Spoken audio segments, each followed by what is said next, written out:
요셉의 형제들이 그들의 아버지가 죽었음을 보고 말하되 요셉이 혹시 우리를 미워하여 우리가 그에게 행한 모든 악을 다 갚지나 아니할까 하고 요셉에게 말을 전하여 이르되 당신의 아버지가 돌아가시기 전에 명령하여 이르시기를 너희는 이같이 요셉에게 이르라.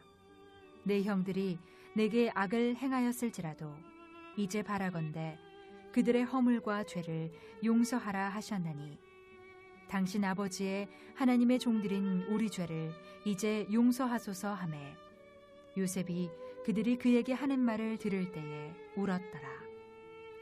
그의 형들이 또 친히 와서 요셉의 앞에 엎드려 이르되 우리는 당신의 종들이니이다.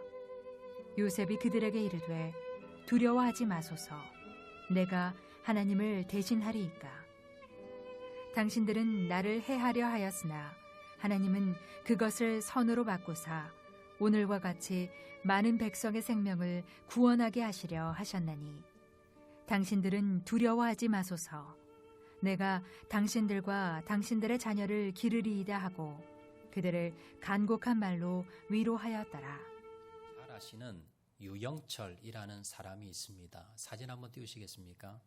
아마 TV에서 여러분 많이 보셨을 겁니다. 2003년 9월부터 2004년 7월까지 약 한 10개월 동안 무려 21명의 자신과 아무 관련이 없는 그런 무고한 사람을 살인해서 죽였던 사람이 유영철입니다. 이 유영철의 목표는요, 사람입니다. 다른 사람들은 뭐 이렇게 강도를 하다가 아니면 뭐 성폭행을 하다가 이렇게 살인을 저지르는 사람이 있는데 유영철은요, 성폭행도 하지 않습니다. 금품도 갈취하지 않습니다. 목표가 사람 죽이는 겁니다. 그래서 사람을 어떻게 하면 빨리 죽일 것인가. 그래서 짐승을 데려다가 이 연습도 했고요. 가장 빨리 죽일 수 있는 게 둔기로 큰 쇠망치로 사람을 머리를 가격하는 거다라는 걸 알고는요. 그 방법으로 많은 사람을 죽였습니다. 사람들은요. 충격에 빠지고 또 의문을 가지는 게 아니 도대체 유영철이가 왜 그렇게 잔인하게 그렇게 사람을 갑자기 그렇게 죽이게 됐느냐라는 겁니다. 전문가들이 분석을 해보았더니 결론은요. 상처입니다. 자기가 과거에 받았던 상처가 분노가 되어서 이걸 복수를 하는 겁니다. 특정 대상이 아니 누구를 대상으로 하는 것이 아니라 그냥 무자비하게 닥치는 대로 그냥 사람을 죽이는 그런 살인마 괴물이 됐다는 겁니다. 유영철이 어떤 상처가 있었는가? 제가 좀 이렇게 찾아보니까 어릴 때 좀 불우한 가정에서 자라났습니다. 아버지가 월남 전쟁에 참전을 했는데 그 아마 전쟁터에서 상처를 좀 받았던 것 같아요. 충격을. 그래서 고국으로 돌아와서 이제 결혼하고 난 뒤 아버지가 이렇게 월남전을 다녀왔는데 그 이후에 알코올 중독에 빠지고 노름 중독에 빠지고 그리고는 가정에서 계속해서 폭력을 행사하고 폭행하고 그러다가 유영철이가 초등학교 4학년 때 사고로 아버지가 돌아가시게 됩니다. 어릴 때부터 가정에는 항상 알코올 중독자 아버지와 또 그 아버지의 폭행에 항상 힘들어했지만 아버지가 돌아가고 난 뒤에 그 뒤에 이제 가난이 몰려오게 됩니다. 그래서 이 가난 때문에 어릴 때 참 고생을 하며 상처를 많이 받았다고 합니다. 유영철은 어릴 때 나는 화가 또 경찰관이 되겠다는 꿈을 가졌습니다. 그런데 그 신체 핸디캡이 있어요. 생명이 있어서 색을 구별할 줄 모릅니다. 그래서 자기가 꿈꾸었던 화가도 되지 못했고 그리고 경찰관도 되지 못했습니다. 그러면서 어릴 때부터 이것이 분노가 되고 이것이 청소년 때 여러 가지 충격으로 오면서 비행 청소년이 되어서 처음에 아는 누나 집에 가서 이렇게 물건을 훔치다가 이게 적발이 되어서 소년원을 들락날락거렸고 이후에 계속해서 절도, 폭행 이런 사건으로 교도소를 들락날락거리게 됩니다. 21살 때 사랑하는 여인을 만났습니다. 그 여인과 이제 결혼을 하고 아들까지 낳았습니다. 그런데 그 이후에도 이 절도, 폭행 이런 걸 끊지 못하고 결혼하고 난 뒤에 그가 이혼당할 때까지 10여 년 동안 무려 교도소를 14번을 왔다 갔다 합니다. 아내가 보다 못해서 참다 10년을 참다가 도저히 이 남자와는 살 수 없다 생각에 교도소 수감 중에 이혼 소송을 제기해서 승소를 하고요. 이혼 절차가 끝나게 됩니다. 유영철이 감옥에 있는데 이제 이혼됐다라는 서류를 받고 가장 큰 충격을 받습니다. 나는 부모에게도 또 주위 사람들에게도 마지막에는 내 아내에게도 버림받았구나. 그리고는 분노가 끓어오르게 됩니다. 내가 나가기만 하면 복수할 거다. 그리고는 출소하고 난 뒤에 유영철은요. 주로 어떤 사람을 대상했냐 하면 부유층 사람, 부유층의 노인들 이런 사람들을 처음에 죽였고요. 나중에는 출장 안마사를 이렇게 자기 오피스텔 집으로 자택으로 불러들여서 자기 집에서 10여 명이 넘는 사람을 거기서 죽입니다. 근데 왜 이 출장 안마사를 특별히 불렀느냐? 자기 아내의 직업이 이 안마사였어요. 출장 안마사. 그리고 이 출장 안마사를 부를 때도 자기 아내와 좀 키나 아니면 외모가 좀 비슷한 사람을 부른답니다. 그래서 들어오자마자 뭐 다짜고짜 그냥 바로 그냥 죽여버리고요. 그리고 안매장을 시키는 겁니다. 이렇게 살인을 했던 이유가 뭘까요? 어릴 때 자기가 가난하게 크면서 부유한 사람들에 대한 그런 막연한 분노, 그리고 자기 아내가 나를 버렸다는 생각에 그 아내에 대한 분노, 이러한 분노 상처를 그가 풀지 못하고 해결하지 못하고 키워서 나중에는 뭡니까? 이런 괴물이 된 겁니다. 우리 주위에 보면 과거에 어릴 때에 상처를 받았지만 그 상처로 인해서 오히려 그 상처를 승화시켜서 믿음으로 승화시키고 그리고 더 도전해서 오히려 훌륭한 사람이 되어 있는 반면 그 상처를 이기지 못하고 그 상처에 끌려가서 결국은 뭡니까? 자기 인생을 망치고 다른 사람의 인생을 망친 사람이 많이 있습니다. 상처를 믿음으로 승화시켜 하나님 앞에 아름답게 쓰임받았던 사람이 오늘 본문에 나오는 요셉이라는 인물입니다. 자, 오늘 본문에 보시면 요셉은요, 야곱의 11번째 아들로 태어났습니다. 그리고는 아버지의 사랑을 독차지하게 됩니다. 이로 인해서 다른 형들의 미움과 시기, 질투를 받게 되는데, 자, 창세기 37장 3절, 4절 보시면 이렇게 말씀합니다. 요셉은 노년에 얻은 아들이므로 이스라엘이 여러 아들들보다 그를 더 사랑함으로 그를 위하여 채색옷을 지었더니 그의 형들이 아버지가 형들보다 그를 더 사랑함을 보고 그를 미워하여 그에게 편안하게 말할 수 없었더라. 요셉은 야곱의 11번째 아들인데 12명의 아들이 있었습니다. 그런데 요셉을 특별히 사랑하는 거예요. 편애하는 거지요. 그러면서 요셉에게만 채색옷을 입히면서 특별 대우를 해주는 겁니다. 자, 그러자 위에 있는 10명의 형들이 질투를 하게 됩니다. 시기 질투를 하게 되고 미움을 받게 되었더라라는 겁니다. 자, 그러던 어느 날입니다. 야곱이 요셉에게 자, 형들이 지금 세겜에 가서 양을 치고 있는데 지금 잘 있는지 한번 안부를 좀 가서 확인해 보라라는 명령을 내립니다. 요셉은 형들이 있는 세겜 땅에 가게 되는데 형들이 멀리서 보니까요, 요셉이 오는 거예요. 그런데 그때 뭡니까? 평소에 가지고 있었던 그 동생에 대한 또 형들의 보면 오히려 또 상처겠죠. 이걸 나쁜 쪽으로 풀게 됩니다. 평소에 저놈을 죽여버려야지. 이런 생각을 가지고 있다가 기회가 온 겁니다. 아버지도 없고요.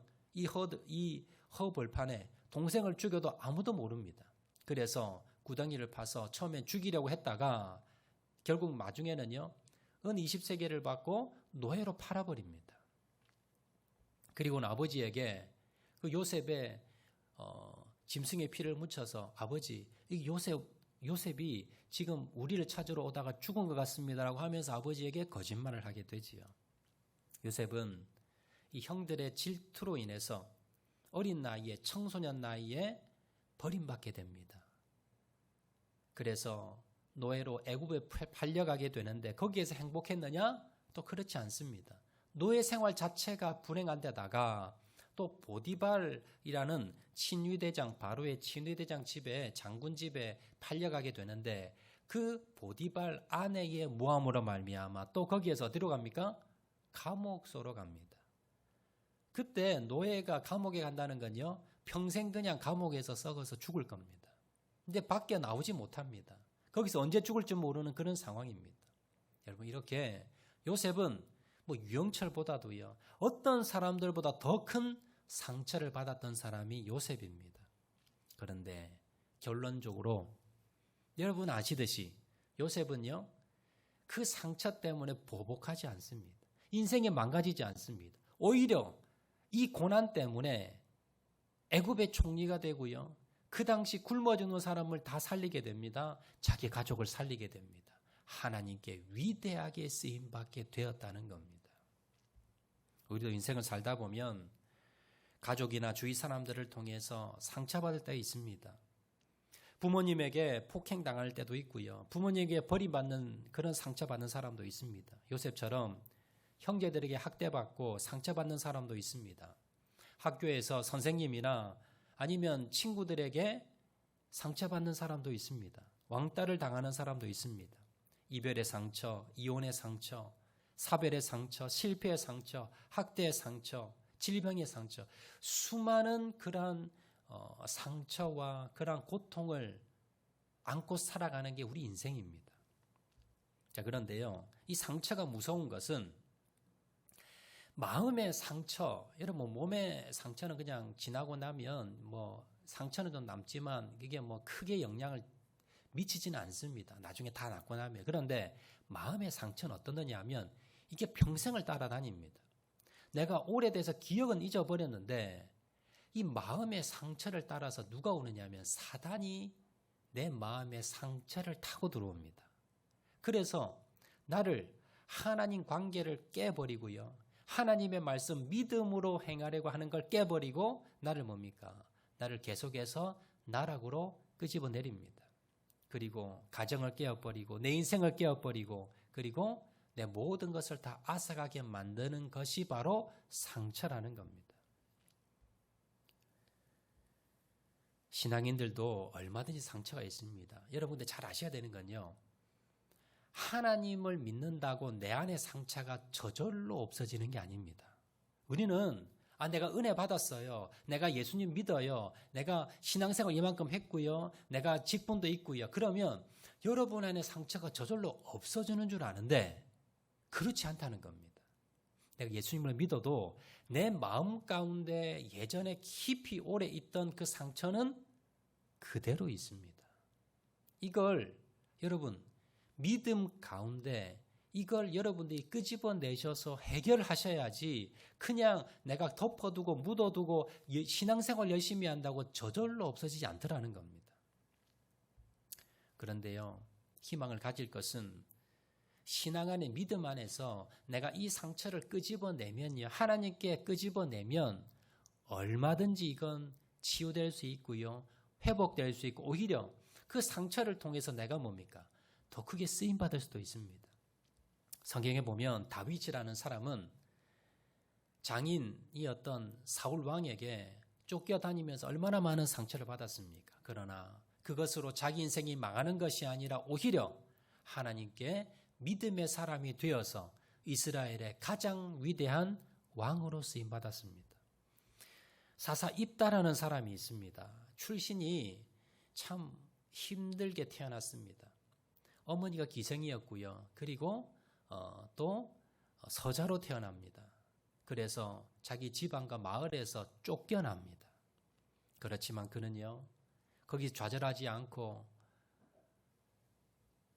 이스라엘의 8대 사사가 되어서 민족을 구원하는 그러한 구원자로서 하나님께 쓰임을 받게 됩니다. 우리는 과거의 상처로 인해서 불행하게 살아서는 안 됩니다. 과거의 상처를 통해서 하나님을 만나고 하나님께 회복되어서 사명으로 승화시켜야 됩니다. 자, 그렇다면 우리가 가지고 있을 수 있는 그 상처, 어떻게 하면 이걸 해결받을 수 있는가? 여러분, 요셉은 도대체 그 큰 상처를 받고 어떻게 그 상처를 해결을 했는가? 이걸 오늘 본문을 통해서 상처를 해결받는 비결 2가지를 우리가 한번 살펴보도록 하겠습니다. 자, 첫 번째입니다. 과거의 상처를 회복하고 치유할 수 있는 비결 첫 번째는요, 과거의 상처를 하나님의 관점으로 해석하는 겁니다.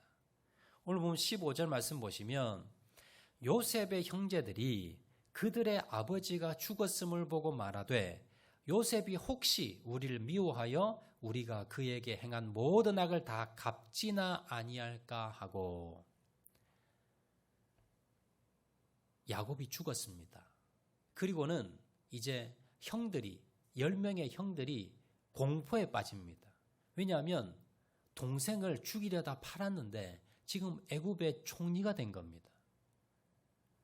요셉이 그래도 아버지가 살아계실 때는 효도한다고 우리를 어떻게 못했지만 분명히 아버지가 돌아가시고 나면 복수할 거야. 이 생각을 사로잡고 있었는데 아버지가 돌아가신 겁니다. 그리고 벌벌 떠는 겁니다. 그리고는 요셉에게 나와서 무릎 꿇고 아버지가요, 우리 용서해 주라고 그랬어요. 우리가 종이 될 테니까 제발 좀 살려주세요라고 싹싹 비는 겁니다. 그때 그 모습을 바라보았던 요셉이 형들에게 이렇게 대답합니다. 오늘 보면 19절 20절입니다. 요셉이 그들에게 이르되 두려워하지 마소서.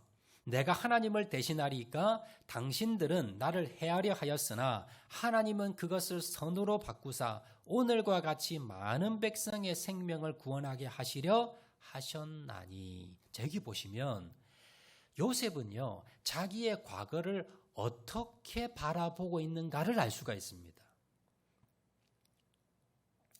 요셉은 자기 과거를 돌아보면 누가 나를 힘들게 했습니까? 형들이지요. 그런데 형들이 나를 힘들게 했다라고 해석하는 게 아니라 뭐라 그럽니까? 하나님이 선으로 바꾸사 오늘같이 많은 백성을 구원하기 위해서 나에게 그런 일이 일어났다는 겁니다. 형들 때문이 아니라 하나님의 섭리라는 겁니다. 하나님이 백성을 구하려고 형들을 통해서 그런 일을 벌어지게 했다는 겁니다. 그래서 형들이 뭐예요? 잘못이 없다는 거예요. 내가 형들 용서하겠다는 겁니다. 형들 괜찮다는 겁니다. 여러분, 이것이 요셉이 상처 가운데 자기가 분노를 일으키지 않고 복수하지 않고 자기 인생을 망가뜨리지 않고 유영철처럼 저렇게 다른 사람에게 복수하지 않고 하나님께 쓰임받았던 비결입니다. 여러분도 아마 여러 가지 상처가 있을 거예요. 과거에 돌아보면 나를 힘들게 한 사람, 나에게 아픔을 주었던 사람, 그리고 힘들고 어려운 고통이 있을 겁니다. 여러분, 그거 지금 바꿀 수 있습니까? 과거로 돌아가서 그 일이 없이 그 일을 당하지 않도록 여러분 바꿀 수 있습니까? 아니요. 아무도 할 수 없습니다. 과거에 일어났던 그 일들은 바꿀 수 없습니다. 그런데요, 바꿀 수 있는 게 있어요. 그 뭐냐면 그걸 바라보는 관점입니다. 내가 예전에 당했던 그 고통, 그 상처, 그 아픔, 이건 바꿀 수 없습니다. 그 일을 다시 여러분 번복할 수는 없습니다. 그런데 바꿀 수 있는 건요, 내가 그 사건을 바라보는 관점입니다. 내가 그 사건을 해석하는 방법입니다. 그 해석을요, 저 사람이 나를 힘들게 했지, 내가 복수해야지. 이게 유영철의 방법입니다. 그런데 요셉은 어떻습니까? 아니야. 형들이 그렇게 했지만 하나님이 많은 사람들을 살리려고 하나님께서 하신 거야. 하나님의 섭리였고 계획이어서 이렇게 해석을 해버리는 겁니다. 믿음으로 해석하고요, 믿음의 눈으로 바라보았더니 요셉은 뭐가 되지 않았어요? 상처가 되지 않았고 치유가 되었고 회복이 되었다는 겁니다. 형들에게 계속해서 원망 불평했다면 아마 큰 상처가 됐을 겁니다. 그런데 믿음의 눈으로 바라본 겁니다. 지금이야 요셉이 총리가 되었지만 예전에는 어떻겠습니까? 예전에 팔려가서 노예 생활을 하고 또 노예 생활 중에 보디발의 아내에게 억울한 누명을 쓰고 감옥에 가고, 그때도 요셉은 뭐라 생각했습니까? 하나님의 섭리가 있을 거야. 하나님의 계획이 있을 거야. 그렇게 바라봤다는 겁니다. 그래서 상처가 되지 않았고요. 믿음으로 행할 수 있었습니다. 이것도 마찬가지입니다. 과거의 그 상처는 바꿀 수 없지만, 그러나 그 상처를 바라보는 관점을 바꾸는 겁니다. 하나님의 관점으로, 믿음의 관점으로. 하나님은요, 참새 한 마리도 하나님의 뜻이 아니면 떨어지지 않는다 그러셨습니다. 그러면 나에게 일어났던 그 수많은 일들, 하나님의 계획이 있다는 겁니다. 하나님의 섭리가 있다는 겁니다. 우연히 일어난 것도 아니고요. 누구 때문에, 내 잘못도 아니고 그 사람 잘못도 아니고 하나님의 뜻이 있다는 겁니다. 여러분, 이걸 받아들이셔야 돼요. 내가 왜 저 사람 만났을까? 왜 내가 그런 부모를 만났을까? 왜 내가 그런 가정에 태어났을까? 왜 내가 거기 있었을까?가 아니라, 왜 그 인간이 나에게 그렇게 하도록, 이게 아니라 하나님의 계획과 섭리라는 걸 받아들이시기 바랍니다. 그리고 하나님의 그 섭리로 여러분 해석을 하시기를 바랍니다. 예전에도 한번 제가 말씀드렸는데요. 제가 모셨던 우리 분이엘 교회 김도명 목사님이라는 분이 계십니다. 저희 교회도 부흥회도 하셨고요. 여러 번 오셨는데, 목사님이 어릴 때 큰 상처가 있었는데 뭐냐면 어릴 때 아버지가 일찍 돌아가신 거예요. 그래서 어릴 때 아버지가 없으니까 똑같이 잘못을 해도 어른들이 뭐라 그럽니까? 이 호로 자식, 애비 없는 자식. 어릴 때부터 너무너무 상처가 되는 거예요. 그러다가 청소년 시기에 예수님을 만난 겁니다. 그리고는요, 원래 목사님이 음악을 좋아해서 음대를 가려고 했는데, 자기같이 이렇게 상처받은 사람들, 내가 예수님을 만나고 난 뒤에, 그 뒤에 뭐예요? 하나님의 관점으로 해석을 한 거예요. 내가 왜 상처를 이렇게 받았을까? 왜 아버지는 없었을까? 왜 저 사람은 나에게 호로 자식이라고 놀렸을까? 그건 뭐예요? 나같이 아픔을 당한 청소년들을 내가 회복시켜줘야지. 그리고는 신학교를 가게 되고요. 부산 경남에서 가장 유명한 청소년 사역자가 됩니다. 수많은 청소년들에게 회복을 시키고 예수님의 복음을 전하는 그런 목회자가 되었다는 겁니다. 여러분, 성교육 전문가 중에, 강사 중에 구성애 씨, 아우성이라는 책을 지은 구성애 씨 아마 아실 겁니다. 이 구성애 씨도 마찬가지입니다. 어릴 때 동네 오빠에게 성폭행을 당했어요. 그리고는 그 아픔 때문에, 그 상처 때문에 정말 힘든 시간을 오래 보냈답니다. 자살도 여러 번 생각했고요. 그리고 나를 힘들게 했던 그 오빠를 어떻게 했으면 죽일까, 그 살인 계획까지 세웠답니다. 그렇게 아픔과 힘든 날을 지나고요. 그리고는 예수님을 만나게 됩니다. 그리고는 하나님의 관점으로 그 사건을 다시 바라보게 된 거예요. 이 구성애 씨가 간호사였습니다. 부산에 유명한 큰 병원의 간호사였는데, 그가 이제 병원에 있으니까 이 성폭행을 당하고 들어오는 이 여성들이 있는 거예요. 물론 병원을 치료하면서 이 구성애 씨가 그들의 마음을 치료합니다. 나도 그렇게 어려움을 당했었어요. 위로해주고요. 그리고는 이런 사람이 많다는 것을 알고는 그 다음에 이제 강연을 하기 시작합니다.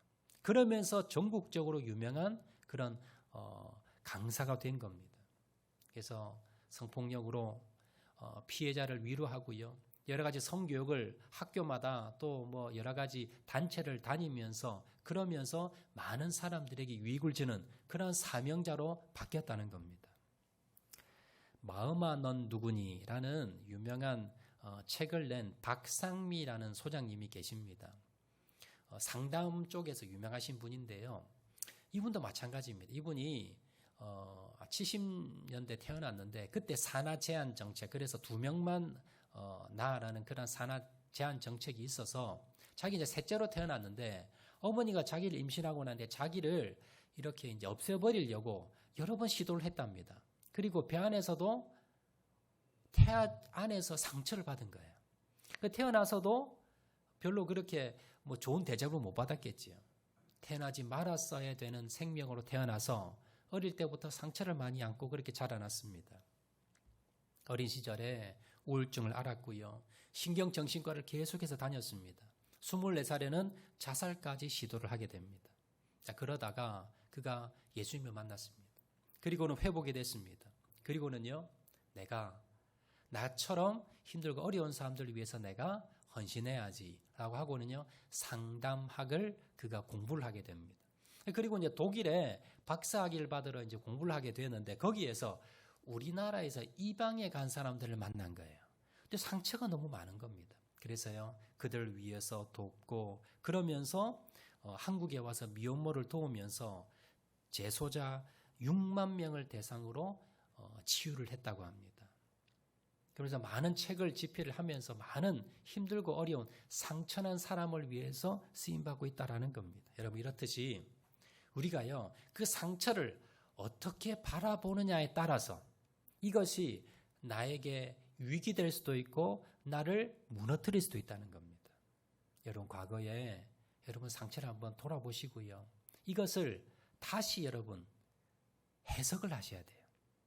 그냥 그때 내가 억울하게 내가 재수가 없어서 내가 팔자가 사나워서가 아니라 그 모든 일이 하나님의 섭리였고 하나님의 인도하심이었다고 여러분 바라보시고요. 그리고 해석하시고, 그래서 여러분의 예전에 그 상처가 더 이상 여러분을 괴롭히는 것이 아니라 그것을 통해서 믿음으로 성화시키는 저와 여러분 되시기를 주의 이름으로 축원을 드립니다. 두 번째 비결입니다. 첫 번째는요, 우리의 과거에 있는 그 상처를 하나님의 관점으로 여러분 해석을 해야 되고요. 두 번째는 뭐냐면 반응입니다.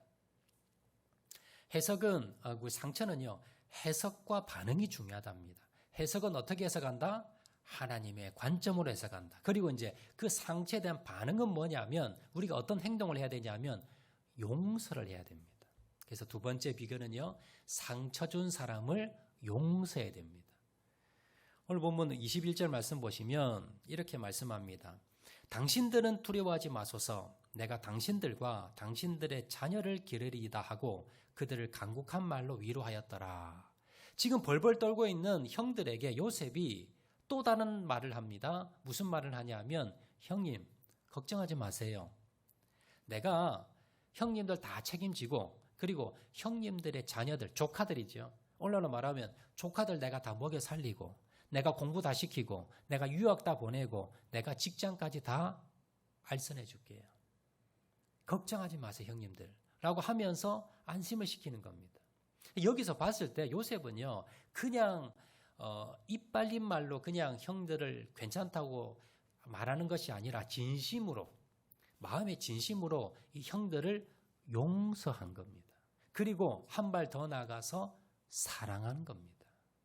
그러니까 여러분, 요구하지도 않는데 조카들까지 내가 다 책임지겠다라고 지금 이야기하고 있는 겁니다. 그러면서 간곡한 말로 위로하였더라. 여러분, 지금 누가 누구를 위로해야 됩니까? 상처 준 사람이 상처 받은 사람을 위로해야 되는데 지금 반대로 돼서요, 상처받은 요셉이 상처 준 형들을 지금 위로하고 있습니다. 이렇게 될 수 있었던 것은 바로 요셉이 형들을 용서했기 때문입니다. 여러분, 이 용서는요, 상처를 준 사람은 할 수가 없습니다. 상처 받은 사람이 할 수 있는 게 뭐예요? 용서입니다. 용서는요, 위대합니다. 여러분, 용서하라 그러면 저 사람이 나에게 아픔을 줬는데 내가 저 사람 용서하라 그러면요, 우리는 좀 억울한 마음이 듭니다. 아니, 저 사람이 잘못했는데 왜 내가 용서해야 되냐는 겁니다. 그런데 여러분 잘 생각해 보면요, 용서는 상대편을 위해서, 나를 아프게 한 사람을 위해서 용서하는 것이 아니라 나를 위해서 하는 겁니다. 왜냐하면 용서하지 않으면요, 이 상처가 치유가 되지 않습니다. 그러면 이 상처가 계속 상처가 되어서 나를 괴롭힌다는 거예요. 그런데 이 상처를 이제는 더 이상 나를 괴롭히지 않도록 떠나보내는 방법이 용서라는 것입니다. 어린 시절 부모가 준 상처, 믿었던 누군가가 주었던 배신, 여러 가지 남편이나 아내나 아니면 친구들이나 선생님이나 주위의 형제들이나 우리가 받은 여러 가지 상처, 이 상처를 없앨 수 있는 두 번째 비결이 바로 그 상처 준 사람을 내 마음 가운데 용서하는 겁니다. 여러분, 잊어버리는 거와 용서하고 다릅니다. 여러분, 오래된 상처, 저도 이렇게 상담해 보면 목사님 괜찮아요. 나 다 잊어버렸어요. 나는 괜찮아요. 라고 하는데, 여러분, 잊어버린 거하고요, 용서한 거하고는 천지 차이입니다. 잊어버린 거 그냥 묻어둔 거고요. 근데 그것이 평소에는 괜찮은데 어떤 사건, 비슷한 사건이라면 그게 다시 일어납니다. 다시 공격합니다. 그런데요, 이게 그냥 용서한 건 없애버린 거예요. 그러면 다시 이것이 나를 공격하지 않는다는 겁니다. 우리가 머리는 알지요. 원수를 사랑해라, 용서해라. 그런데 이게 잘 되지 않습니다. 그러면 내가 정말 나를 힘들게 했던 이 사람을 용서하려면 어떻게 하면 될까요? 골로새서 3장 13절, 14절에 그 비결이 나옵니다. 누가 누구에게 불만이 있거든 서로 용납하며 피차 용서하되 주께서 너희를 용서하신 것 같이 너희도 그리하고. 여기 보면 용서에 대해서 뭐라 말씀하느냐 하면 그냥 용서해 주라가 아니라 뭐라고요? 주께서 너희를 용서하신 것 같이. 여러분, 구원받은 사람은 하나님께 용서함 받은 사람입니다. 이 사람은 하나님이 너희를 용서해 주신 것 같이 너희도 용서하라는 겁니다. 그리고 14절에 이 모든 것 위에 사랑을 더하라. 이는 온전하게 매는 띠니라. 그냥 용서만 해준 게 아니라 용서해주고 그 사람을 사랑하라는 겁니다. 도와주라는 겁니다. 오늘 요셉이 그랬던 것처럼 이는 뭡니까? 온전하게 매는 띠다. 나를 온전하게 하고 하나님과 내 관계를 온전하게 매는 띠라는 겁니다. 내가 믿음 안에서 하나님 안에서 내가 복을 누리고 살아갈 수 있는 비결이 뭐예요? 그것이 뭡니까? 나를 힘들게 한 원수 같은 사람을 용서해주고 사랑하는 것. 이것이 내가 사는 것이고 이것이 내가 복되게 사는 비결이라는 것을 말씀하고 있습니다. 고정원 씨라는 사람을 제가 한번 소개해 드리겠습니다. 사진을 먼저 한번 띄워주시겠습니까? 용서가 뭔가 하는 걸 보여준 사람입니다. 저분인데요. 저분이 어떤 사람이냐 하면 제가 설교 시작하면서 유영철에 대해서 제가 소개를 해드렸지요. 유영철에 의해서 저분의 어머니, 저분의 아내, 저분의 아들을 잃은 사람입니다. 유영철이 자신의 집에 이 고정원 씨의 집에 어느 날 들이닥칩니다.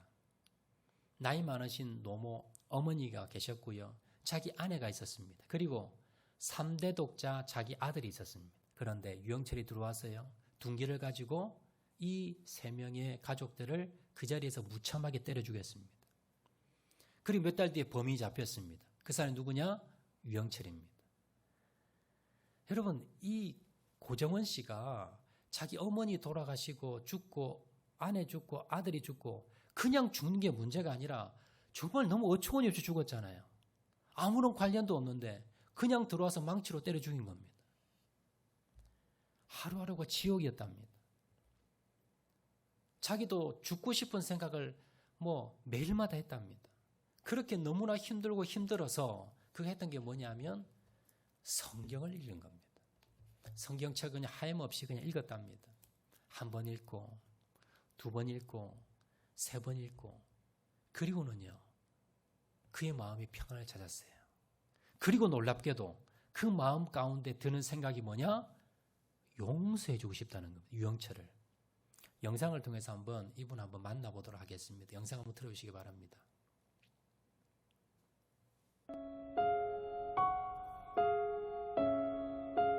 어머니와 아내, 그리고 3대 독자인 아들, 이렇게 3명은 이 세상 사람이 아닙니다.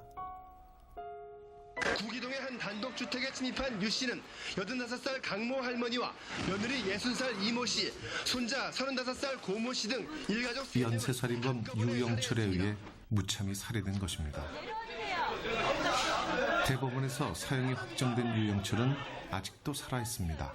어느 한편으로 생각하면은 정말 무식한 말로 하면은 그냥 찢어 죽이고 싶은, 내 손으로 다 찢어 죽이고 싶은 그런 심정이죠. 그래. 걔가 진정 범인이라고 하면은 돌아가신 분들한테 모든 것이 밝혀졌고 나도 세상을 마감하려고 그런 생각이 들었고 용서를 해주고 나는 세상을 마감하려고 했던 것이 어떻게 보면은 용서를 해주고 나니까는 마음이 후련해져요. 아, 내가 살아야 되겠구나. 살아서 제2, 제3의 나 같은 사람들이 안 나오게끔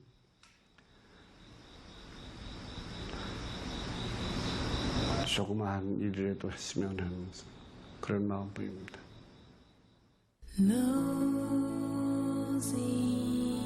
고정원 씨는 자신을 나락으로 떨어뜨린 유영철을 용서한 것입니다.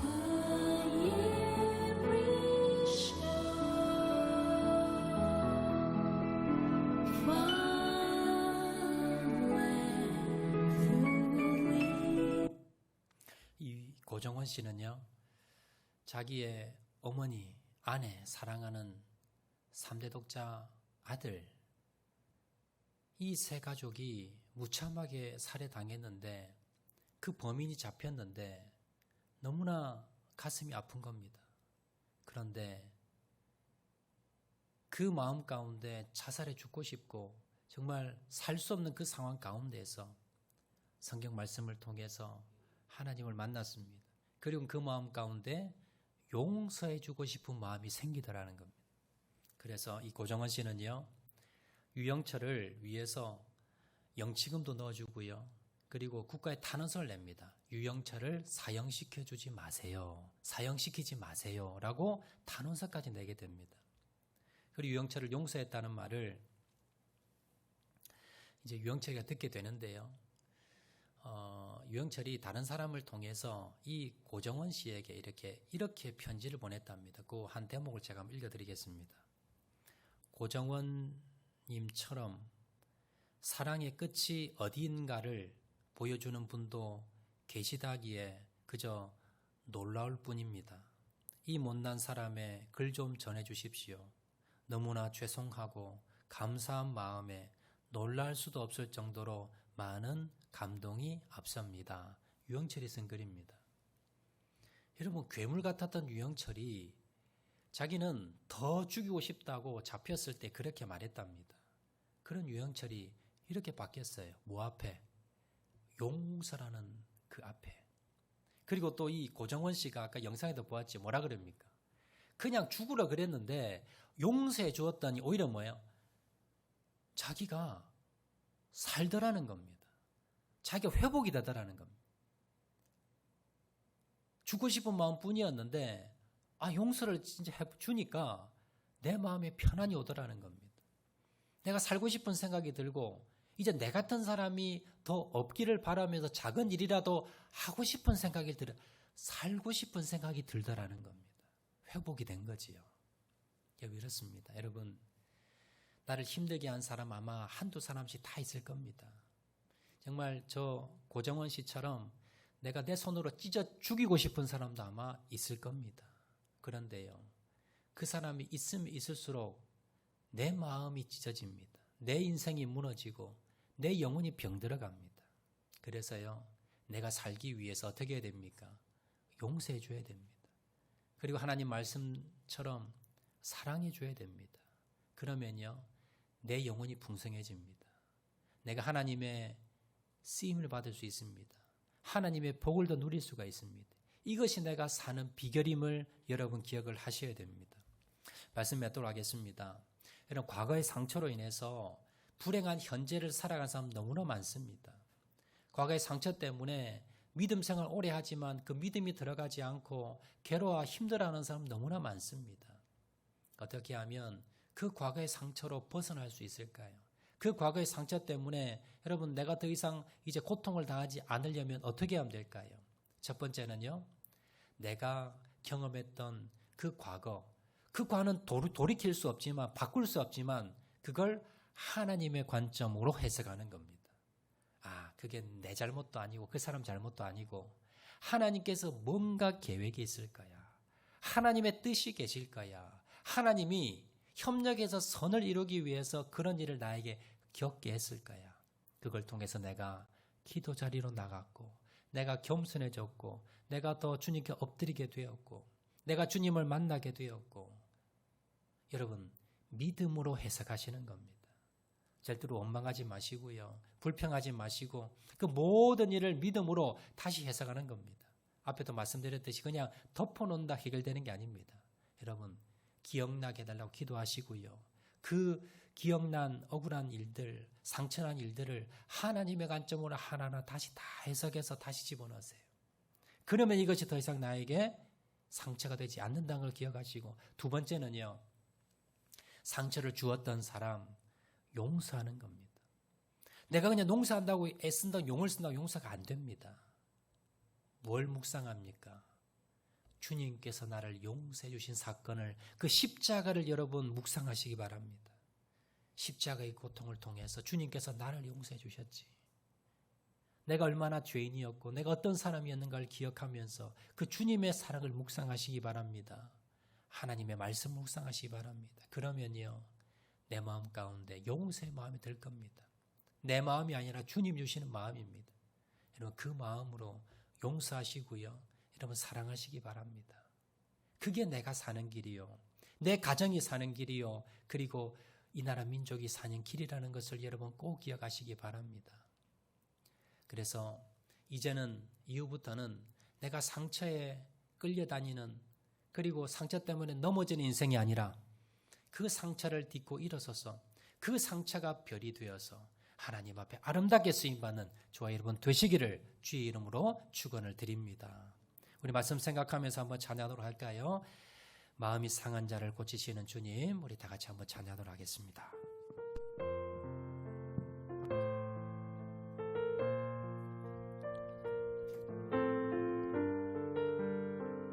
마음이 상한 자를 고치시는 주님, 마음이 상한 자를 고치시는 주님, 하늘의 아버지 나 주관하소서. 주의 길로 인도하사 자유케 하소서. 새 일을 행하사 분케 하소서. 그의 줄이고 목이 마르니 성령의 기름 부소서. 그의 줄이고 목이 마르니 내 잔을 채워 주소서. 성령으로 채우사, 성령으로 채우사 주봉에 하소서. 주의 임재 속에 은혜 알게 하소서. 주 뜻대로 살아가리 세상 끝날까지. 나를 믿으시고 새날 열어주소서. 의의 줄이고 목이 마르니 성령의 기름 부소서. 의의 줄이고 목이 마르니 의의 줄이고 목이 마르니 내 잔을. 1절 다시 한 번 더 찬양합니다. 마음이 상한 자를, 마음이 상한 자를 고치시는 주님, 하늘의 아버지 날 주관하소서.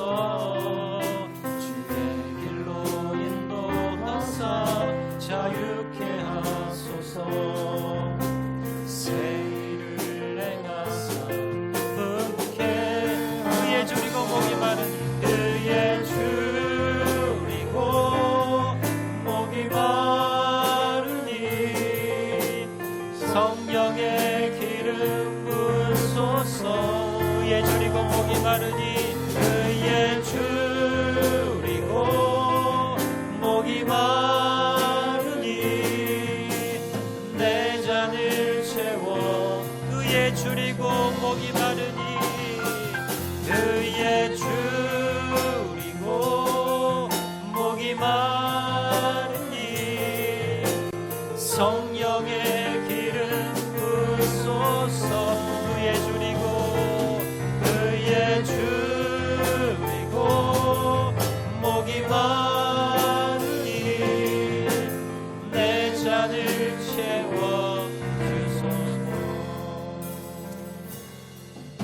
시간 한번 눈을 다 한번 감으시기 바랍니다. 눈을 다 감으시고요. 이 시간 한번 기도하실 때에 주님, 내 마음의 상처를 하나님 이 시간 어루만져 주시옵소서.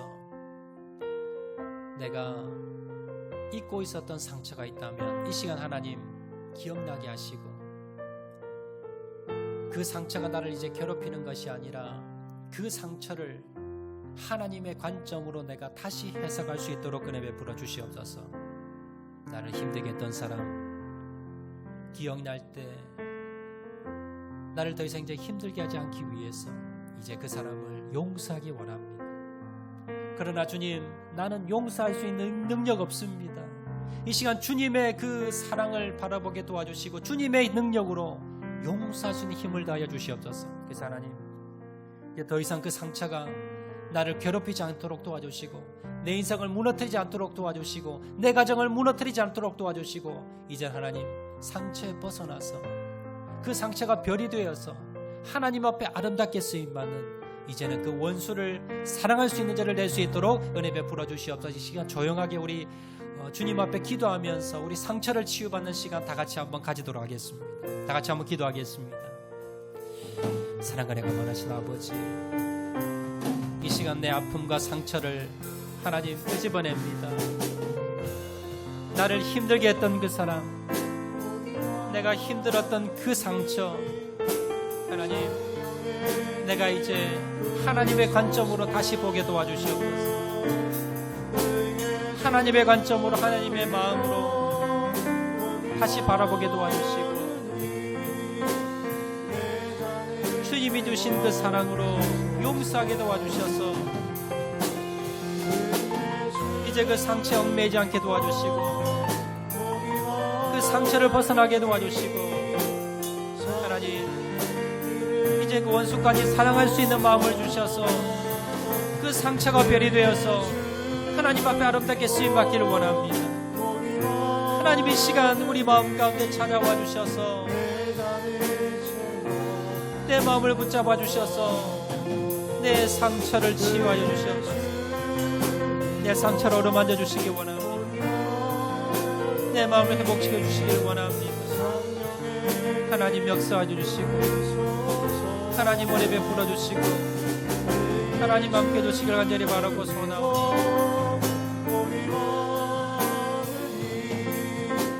하나님 도와주시길 간절히 바라고 소원하오니, 하나님 역사해 주시길 간절히 바라고 소원하오니, 하나님 도와주시고 하나님 역사해 주시고 하나님 은혜 베풀어 주시옵소서.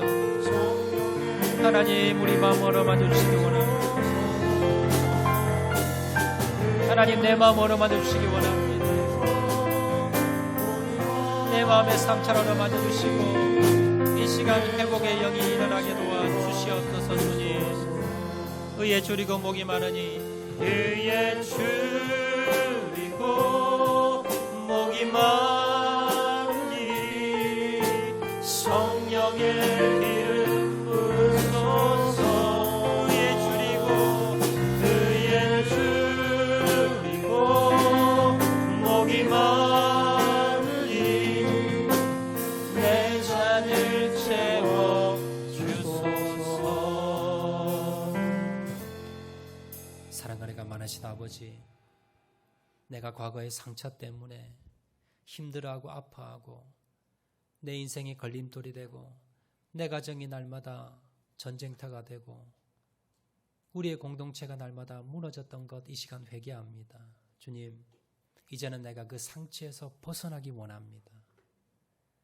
과거에 그 일은 다시 돌이킬 수는 없지만, 되돌릴 수는 없지만, 그러나 하나님의 관점으로 내가 다시 해석하게 도와주시옵소서.